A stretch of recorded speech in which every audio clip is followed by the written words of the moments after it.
have Mind Management. Just came in the mail. Look at this box. We're going to do an unboxing with you here at the Game Warrior. The Psychic Espionage game. Take a look at that cover, right? And I was listening to something on the Dice Tower, and they said there's like a skull in here. If you look at it right, and I can vaguely see that. I'm not sure if it's in the plastic or it's actually on the actual box. We'll find out in a second. It's by Off the Page Games.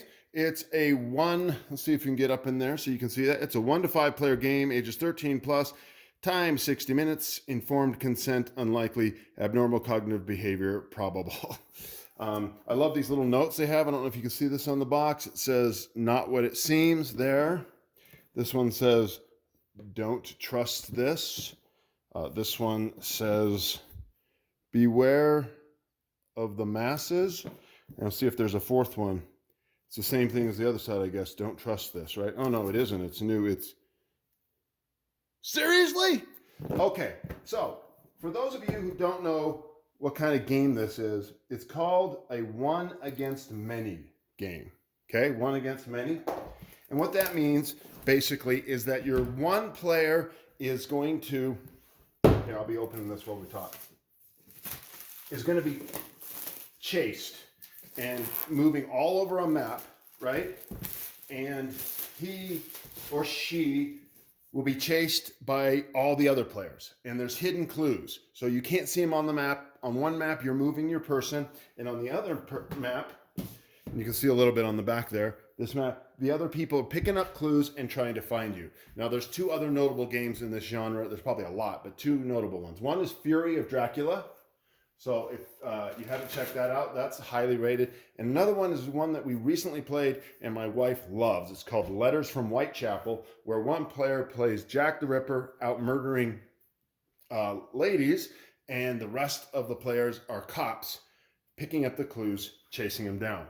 Now, this game is also a one against many type of game. So we're going to look at it and we're going to open it up. Now, I'm going to put a link down below because the Dice Tower did a review of it, so you can go look at their review. I'll eventually do my own review. Let's see, where can we put that so that you can see it? And we're going to take a look at the box. The box, I got to tell you, was bigger and heavier than I thought. It was bigger and heavier. Okay, here's your instruction manual. It's the espionage spy game. Whoa, look at that. That is some small type. That's some small type. I'm not immediately happy about that. So this looks like a little bit of a game. I saw them how they showed us how to play it on the Dice Tower, and it didn't look that hard, but boy, is this book looks a little challenging. We'll have to see. And here are some boards. I love the art here. I'm guessing that this is see, this is your if you're the bad guy, right? Look at that artwork. I know people, some people love the artwork, some people don't. That's just awesome to me. And look at that feel. And so this is your shield that the one character is being chased hides behind. This looks like the map, okay, that the person is writing on. I think there's pens in here. And here are some tokens. Again, using that kind of art style. I haven't punched them out yet. And here we have a game board. So we're going to move things so you can see the game board. Initially liking the game board and how it's opening. It does need a little bit of flattening, but that's something that often irritates me in games. See if you can see that. Get up in there. See that board? That's a pretty nice looking board. And I think that's the board that you're going to be moving around on, and is the mirror to this board, right? Almost for sure. In fact, there it is, right? You can see the two. See, this is the board that the person is going to write on. This is where they're going, in hiding behind their screen. And this is the same board there. One thing I hate about boards sometimes is when they don't lay flat. I recently got Ruins of Arnak. I love the game, and the board is so warped that even huge kettlebells and 40-pound dumbbells on it are not flattening it out. So I guess that can happen. This one doesn't look like it's going to be that bad. Okay, back over to the box. See if you can see that. Yes, you can. Those look like little brains, right? I don't know what they're for, but here's a lot of sleeves, so they give you some sleeves. And so the way, there's the pens. So I was right about that. You're going to write on these pens. and you're going to move yourself around on it, and it's dry erase, so you can use that over and over again.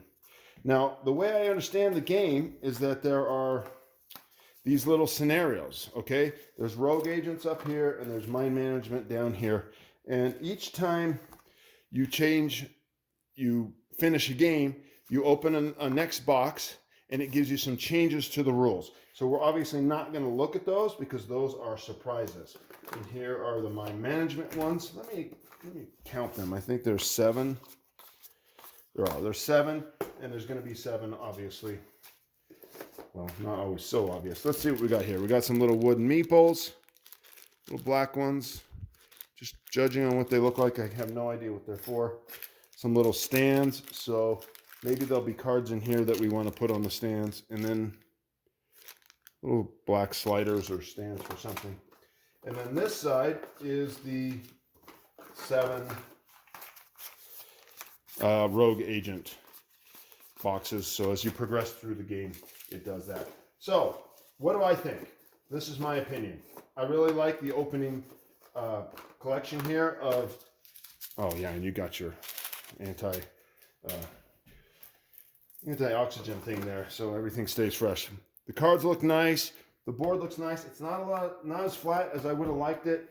I'm going to tell you right off the bat, I'm not happy with the small type on this. Wish this was bigger. A little bigger book would have been nicer. I'll be curious as to how long these pens last. And I'll be curious also to find out, and the one thing I don't know is how long this game lasts. Like once you go through all these scenarios pieces, is it over, right? And one thing else I'll say, because Tom Vassell of the Dice Tower mentioned it, so Mind Management is a comic book. And he read it and he said it's well worth reading. And I do not have the comic book, but we'll see. So there you go. That is what Mind Management looks like inside the box.